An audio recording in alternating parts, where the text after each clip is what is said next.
అసెంబ్లీలో అధికార ప్రతిపక్షం మధ్య కరెంట్ వార్ నడిచింది. జ్యుడిషియల్ ఎంక్వైరీ వేస్తామని తాము అనలేదన్నారు సీఎం రేవంత్. కరెంటు కొనుగోళ్లపై ఎంక్వైరీ చేయమని అడిగింది మీరన్నారు. జ్యుడిషియల్ కమిషన్ ముందుకెళ్లి మీ వాదన వినిపించి ఉంటే మీ నిజాయితీ తెలిసేదన్నారు.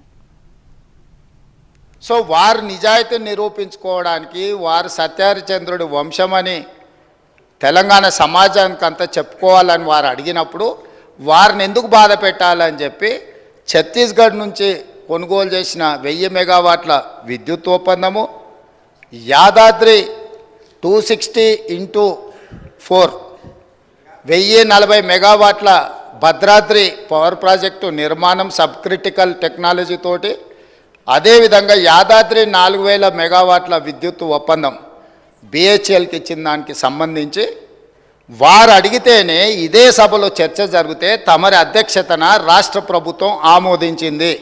అక్కడికి వెళ్ళి తమ వాదనను ఇక్కడ ఏదైతే వాదన వినిపించాలనుకున్నారో ఆ విచారణ కమిషన్ ముందర వెళ్ళి వీరు వాదన వినిపించి ఉంటే నిజంగానే వాళ్ళ నిజాయితీ అంతా బయటకు వచ్చి ఉండేది కదా అధ్యక్ష.